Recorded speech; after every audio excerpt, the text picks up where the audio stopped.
Welcome to Out of Bounds. I am your host, James Skrmetta. Thank you for tuning in. This is it. We have reached it.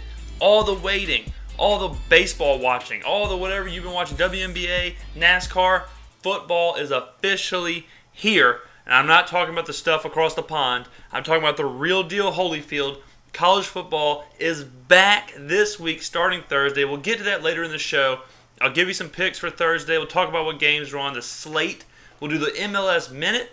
But the first thing we're going to talk about, I actually almost talked about this last week. And I'm glad I didn't because a lot more has happened since then. The first thing we're going to talk about is Robert Griffin III. Bob Griffin. The relationship in Washington has reached a boiling point. It's obvious that he will not be the franchise quarterback. He will not be the starting quarterback. He won't even be tied to the team. More than likely, he will not be a Washington Redskin longer than this year. They're already trying to trade him. So we're going to talk about that.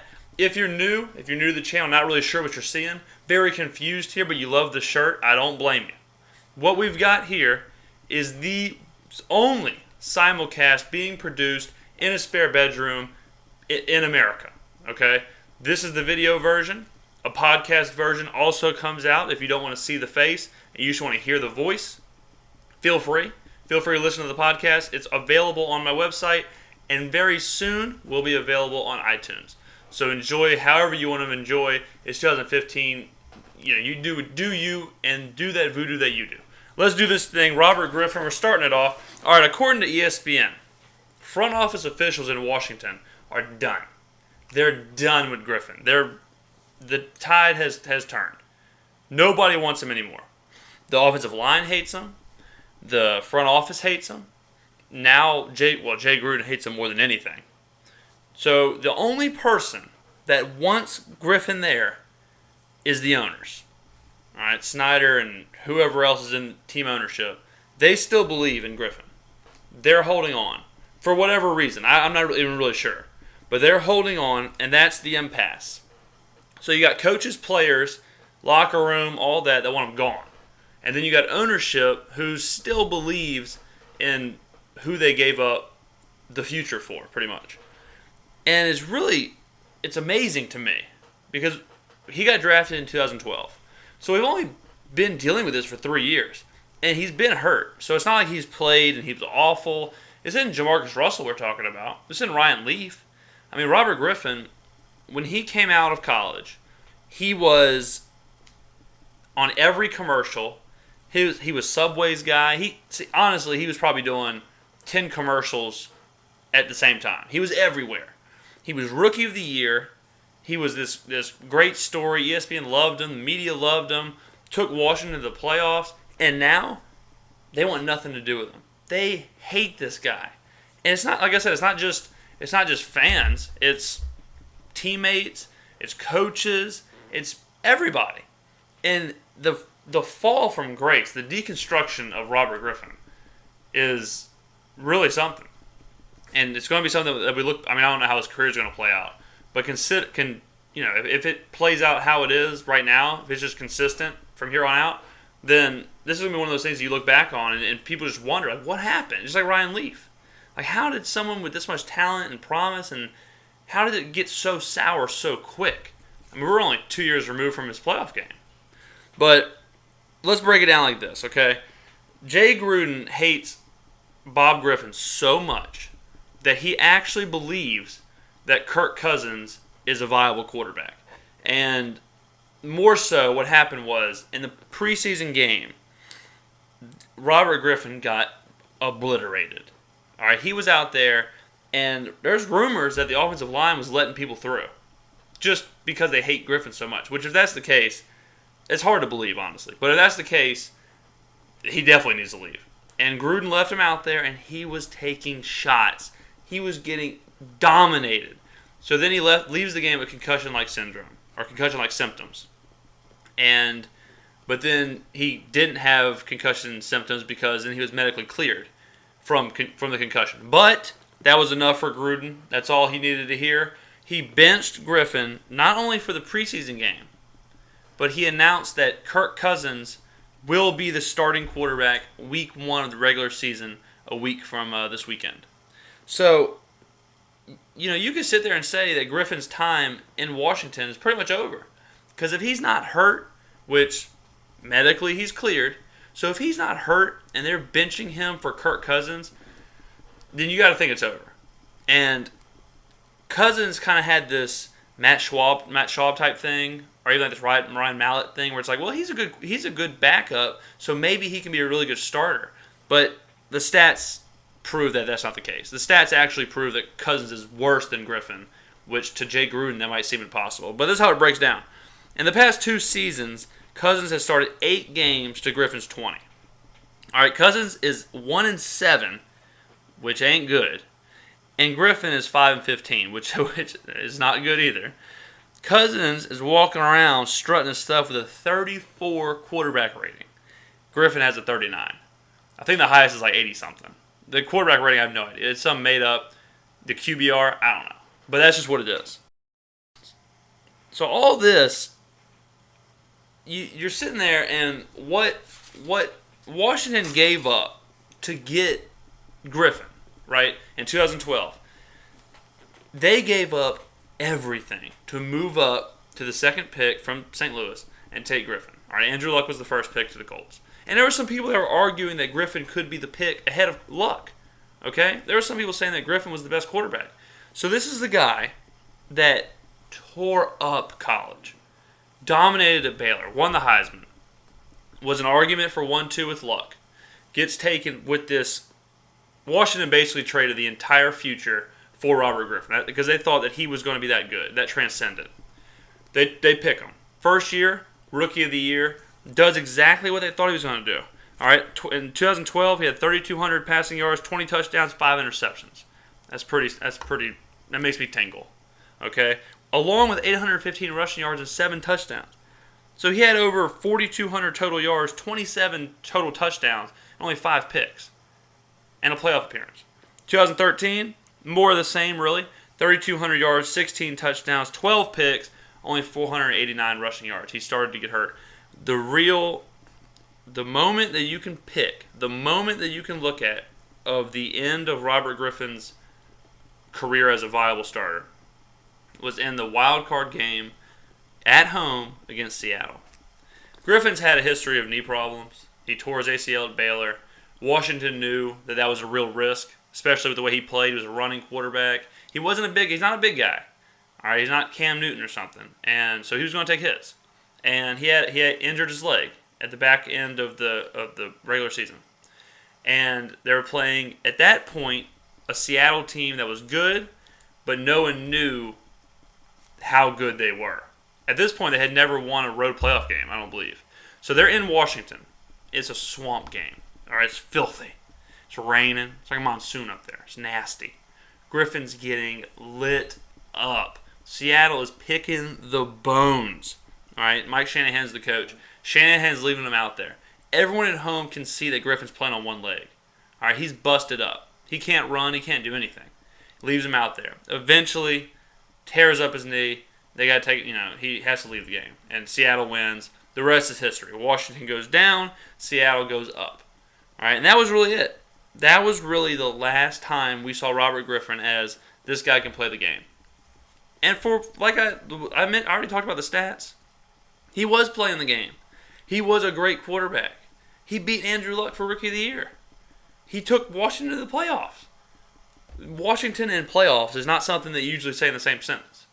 So the fact that Robert Griffin took him there that early, and the Seattle game only ended 24-14. It's not like they got dominated. I mean, Griffin himself did. It was a massacre, really. But Washington gave up in 2012.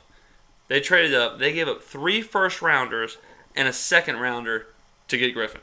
The picks ended up being Michael Brockers, Alshon Jeffrey, Janoris Jenkins, Alec Ogletree, Stedman Bailey, Zach Stacy, and Greg Robinson. So a whole lot. If you had all those players on Washington instead of Griffin, you'd be hard-pressed to say that you wouldn't be in a better situation. So now they're talking about trading Griffin, but they can't find any suitors. They might just drop him. They owe him like $16 million guaranteed this year. It is a mess. Think about the Jets, right? And how bad the Jets are. Now multiply that by 1,000. Washington is in such a worse place. Because last year they would have had the second overall pick. LOL, they traded it for Griffin. So they couldn't even, they're bad and they can't even get the rewards that being bad presents you. Which is the worst case scenario for any team. But the question now is, what happens to Robert Griffin? What do you do with him? Not just if you're Washington, but if you're Robert Griffin. Like, where do you go? What do you believe you can do? So I think my initial thought is that he's in an awful situation. He's in a can't-win situation. He's got to leave. He's in a situation where the players hate him, the coaches don't believe in him. You can't succeed in that situation, no matter how good you are. You have to have people around you that believe in you to allow you to succeed. So I think that if Griffin leaves, get some time away from the media, away from talking, away from this constant bitter battle he's always in with the Redskins and the management and other players, and just get him away. Okay, if he sits this year, it's probably better for him. And if he could, heal up, get his legs back, get to 100% or damn near close, because you get 2 knee injuries. It's hard to say you're ever going to be 100% again, but get back to where he can be. And if he goes to a team I'm just going to throw a team out like Denver, where Peyton Manning's going to do his thing this year. I don't know if he'll retire or not. Who really knows? But if he could go out there, or he could go to even these teams like Houston, or even the Jets, or Buffalo. If he went to Buffalo and Rex Ryan believed in him, he probably would be the best quarterback Rex Ryan's ever had. And I think Griffin can succeed. I really do. I believe that Bob Griffin can succeed. I don't think he's the player that everyone thought he could be. I don't think he's worth these players. I don't think he's worth 3 firsts and a second. I think he was great in college. He was great that first year in the NFL. But the knee injuries and mentally, I think he's just worn out now. Now he's battling this mental game. And when a player like that loses their confidence, loses all of that, their mojo, that special sauce, it's hard to get it back. So I hope, I'm rooting for him, I guess, because now it's turned into kind of a Cinderella story. I'm rooting that he goes somewhere else. If he stays in Washington, he's a dead man walking. If he's in Washington this time next year, his career's over. Unless he has some crazy resurgence where Cousins is so bad that they have to play Griffin. Griffin dominates and he's back. He's back in good graces. But as long as Jay Gruden's there, as long as those coaches are there, and as long as the players don't believe in him, then it's over. You can't. Colt McCoy was starting games, for God's sakes. Colt McCoy was starting games in Washington, all right, and winning games, which is really saying something. All right, that's enough about Robert Griffin, though. We'll see how it plays out. I've kind of given you my take. Let me know in the comments. Like always, it's always a conversation. Let me know in the comments what you think. Do you think Robert Griffin can be what he was? Do you think he can be a viable option for Washington or for another team? Are you a supporter of another team? Where do you hope he goes? I wouldn't hate if he went to the Saints. I wouldn't hate at all if he went to the Saints, sat behind Breeze for 2 or 3 years, and then, he's only been in the league for 3 years.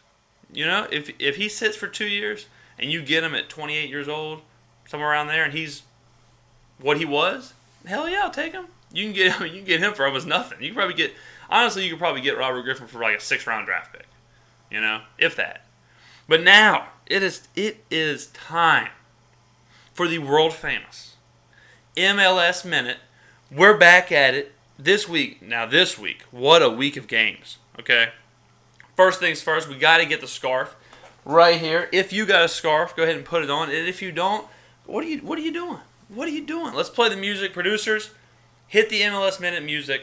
Crank up your speakers at home.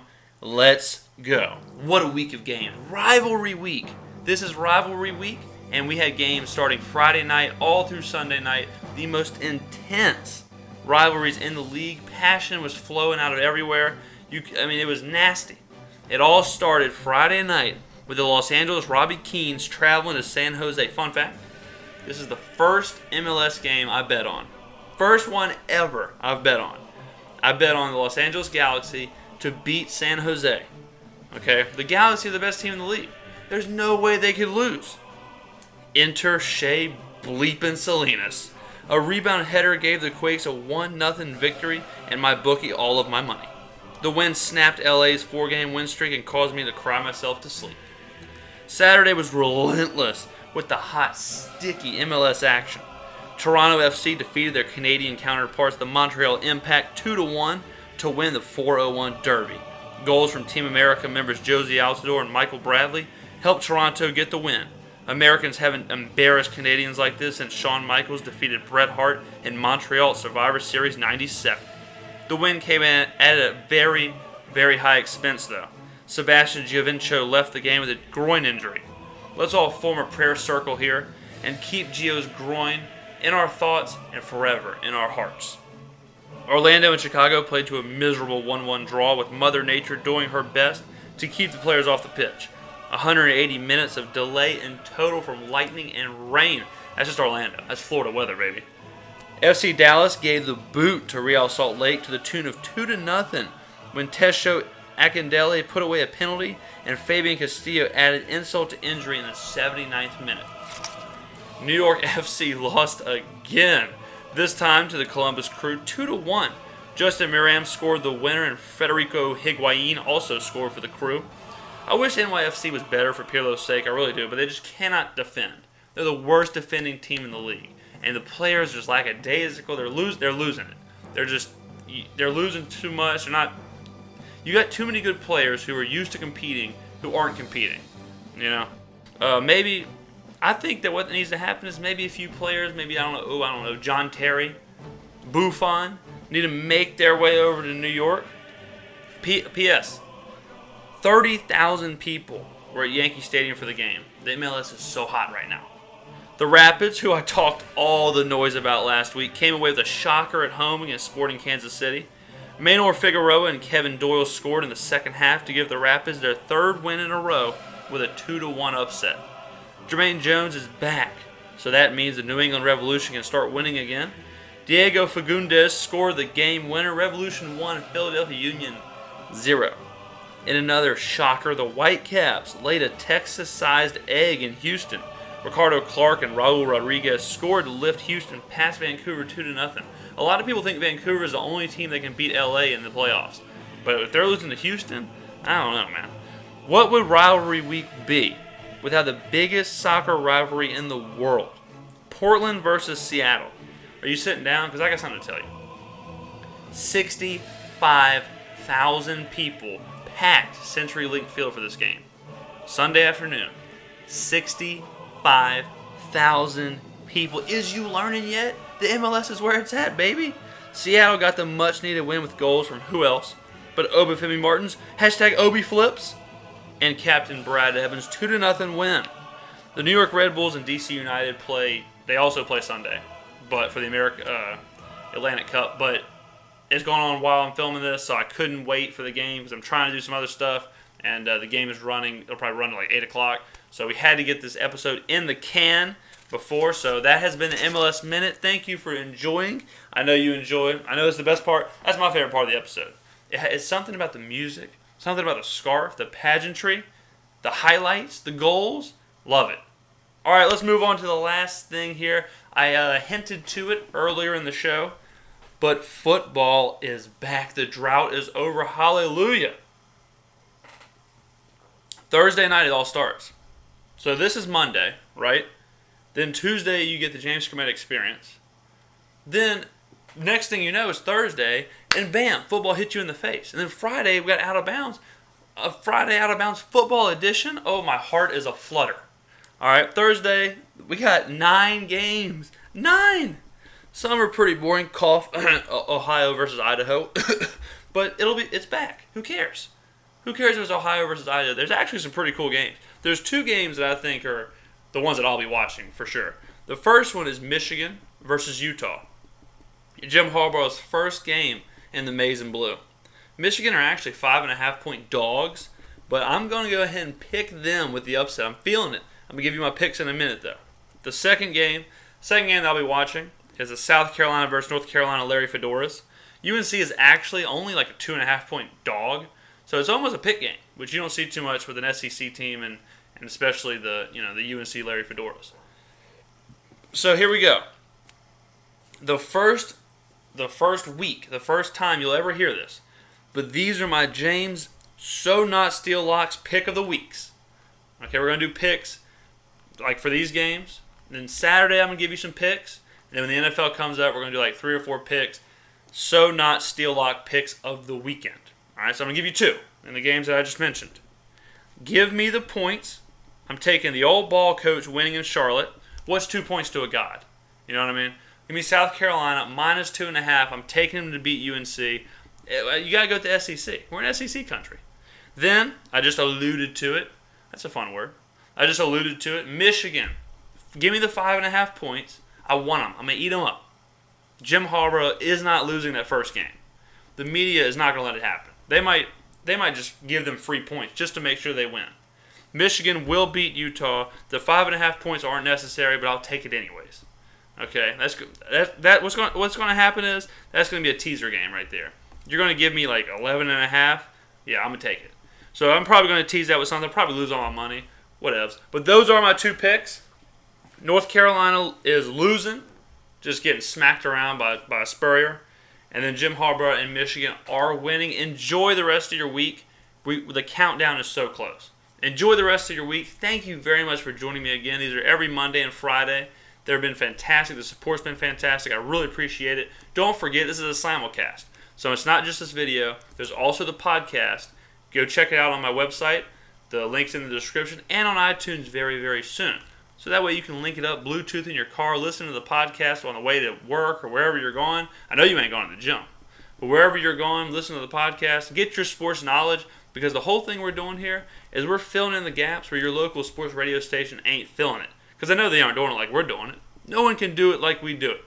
Thank you again, guys. I have been your host, James Skrmetta, and this has been another episode of Out of Bounds. Enjoy your week, guys.